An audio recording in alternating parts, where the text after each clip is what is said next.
उत्तराखंड की धरती को अगर आंदोलनों की धरती कहा जाए तो गलत नहीं होगा। 1921 का कुली बेगार आंदोलन, 1930 का तिलाड़ी आंदोलन, 1984 का नशा नहीं रोजगार दो आंदोलन, ऐसे छोटे बड़े कई आंदोलनों ने यह बात सिद्ध की है कि यहाँ की मिट्टी में पैदा हुआ हर इंसान अपने हक की लड़ाई लड़ना जानता है, फिर वो पुरुष हो या महिला। आज हम उत्तराखंड के एक ऐसे आंदोलन की बात करेंगे जिसने एक साधारण सी महिला को इतने बड़े आंदोलन की नेत्री बना दिया है। जी हाँ, उत्तराखंड के रैणी गांव की गौरा देवी का व्यक्तिगत जीवन काफी संघर्षपूर्ण रहा था। उनके जीवन की कहानी काफी प्रेरक है। सन 1976 को यानी 24 मार्च को चिपको आंदोलन की मुख्य घटना हुई थी। इस दिन रैणी के जंगलों को काटने का आदेश दिया गया। हालांकि इन जंगलों को बचाने के लिए पिछले 3 साल से आंदोलन चल रहा था। यहाँ के पुरुषों ने पूरी मुस्तैदी से मोर्चा संभाला था, लेकिन सरकार की कूटनीति कहिए या फिर संयोग की, इस दिन लोगों को उनके उन खेतों का मुआवजा दिए जाने का आदेश हुआ जो 1962 के बाद सड़क बनने के कारण उनसे छीने गए थे। किसी भी आंदोलन पर गरीबी भारी पड़ने लगती है। यही कारण रहा कि यहाँ के मलारी, लाता तथा रैणी के सभी पुरुष मुआवजा देने के लिए चमोली गए। पेड़ काटने के लिए मजदूर जंगल की तरफ बढ़ने लगे।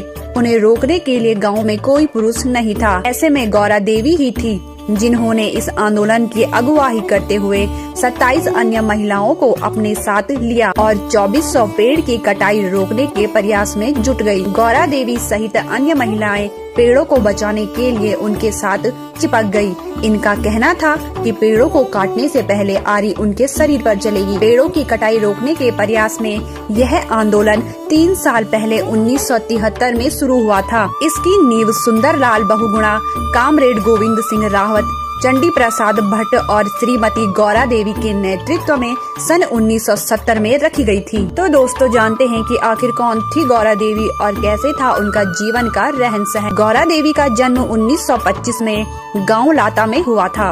इनका जीवन बेहद संघर्षपूर्ण रहा। पुराने चलन के मुताबिक गौरा देवी का विवाह मात्र 12 साल की उम्र में रैणी के मेहरबान के साथ कर दिया गया था। आज की तरह लोग तब जागरूक नहीं थे, न ही गौरा देवी को ये अंदाजा था कि उनके साथ क्या हो रहा है। वह अपने गृहस्थ जीवन में व्यस्त रहने लगी। पशुपालन, ऊनी कारोबार तथा थोड़ी बहुत खेती से उनके परिवार का गुजारा चलता था। गौरा देवी के जीवन की असल परीक्षा तब शुरू हुई जब मात्र 22 साल की उम्र में नियति ने इन्हें विधवा का जीवन जीने पर बाध्य कर दिया। जी हाँ, गौरा के पति उनकी गोद में 2.5 साल का बेटा छोड़कर हमेशा के लिए दुनिया से चल बसे। पीछे रह गई तो सिर्फ गौरा और उनका बेटा और उनके बूढ़े सास ससुर। घर की सारी जिम्मेदारी गौरा के कंधों पर आ गई। अपने खेतों में हल जुतवाने के लिए गौरा को गैर पुरुषों से विनती करनी पड़ती। नन्हे बेटे को और बूढ़े सास ससुर की देखरेख का जिम्मा भी इनके सिर पर ही था। इतनी मुश्किलों के बावजूद भी गौरा ने कभी हार नहीं मानी। इसी बीच उनके सास ससुर भी चल बसे। अब बच गया तो सिर्फ गौरा और उनका बेटा चंद्र सिंह। गौरा ने बहुत मेहनत की और अपने बेटे को पैरों पर खड़ा कर उसे लायक बनाया, उसकी शादी करवाई।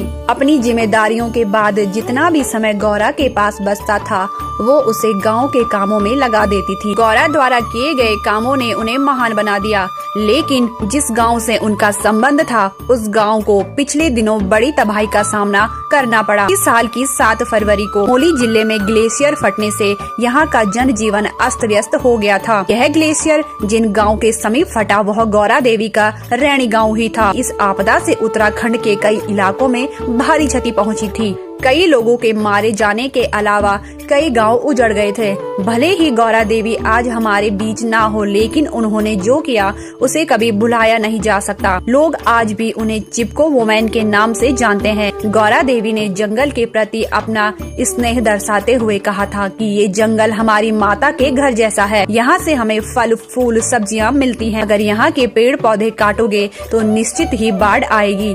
जुलाई 1991 में 66 साल की उम्र में इस दुनिया को अलविदा कह गई।